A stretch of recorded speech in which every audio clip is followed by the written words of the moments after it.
নগাঁৱত সংখ্যালঘু মহিলাক কৰ্মসংস্থাপন দিয়াৰ নামত প্ৰবঞ্চনাৰে বহিৰাষ্ট্ৰত বিক্ৰী কৰা ঘটনা আহিছে পোহৰলৈ।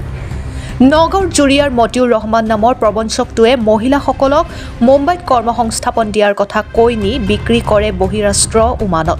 নগাঁৱৰ উত্তৰাঞ্চলৰ বহুকেইগৰাকী মহিলাৰ জীৱনক লৈ খেলা কৰাৰ অভিযোগ প্ৰবঞ্চক মতিউৰ ৰহমানৰ বিৰুদ্ধে। ওমানত মতিউৰে বিক্ৰী কৰা এগৰাকী মহিলাই এক ভিডিঅ' যোগে জনাইছে এই ভয়ংকৰ তথ্য।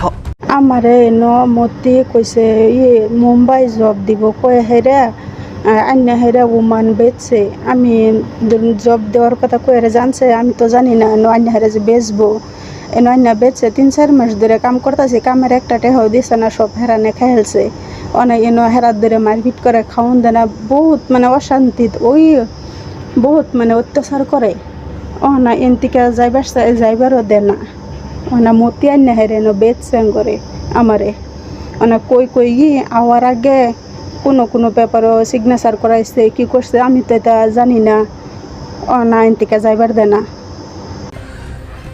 মহিলাগৰাকীৰ পৰিয়ালৰ লোকে ইতিমধ্যে প্ৰবঞ্চক মতিউৰ ৰহমানৰ বিৰুদ্ধে এজাহাৰ দাখিল কৰিছে নগাঁৱৰ জুৰিয়া আৰক্ষী থানাত।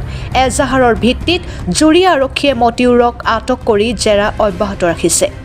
3-4 মাহমান আগত মতিউৰ ৰহমান এটা ঢালালে জুৰিয়া ঘৰতাৰ হেৰি তাৰপিছত মুম্বাই মোৰ ভণ্টিক কাম দিবলৈ কৈ তাৰপিছত উমাঙত বেচি দিছে। তাৰপিছত একো গম নাপায় উমাঙত যে বেচি দিছে। তাৰপিছত এতিয়া মোৰ ভণ্টিক কল কৰিছে যে মই উমাঙত আছোঁ।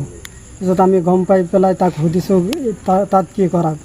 সি কৈছে যে মতিউৰ ৰহমানে মোক বেচি দিছে, ইমান অত্যাচাৰ কৰি আছে, তাত খাবলৈ নিদিয়ে, ধৰি পিটন দিয়ে, এটা ৰুমত বন্দী কৰি থৈ দিয়ে। 3-4 মাহমান আগত যে কাম কৰিছে এটাও টকা দিয়া নাই, গোটেইকেইটা দালালে খাই দিছে। তাৰপিছত আমাৰ জুৰিয়া আৰক্ষী থানাই মতিউৰ ৰহমানক গ্ৰেপ্তাৰ কৰিছে।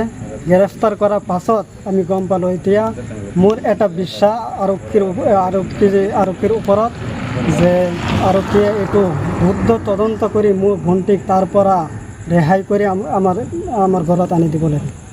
নগাঁৱৰ পৰা বিভূতি বৰা ৰিপৰ্ট, সুহানা লাইভ।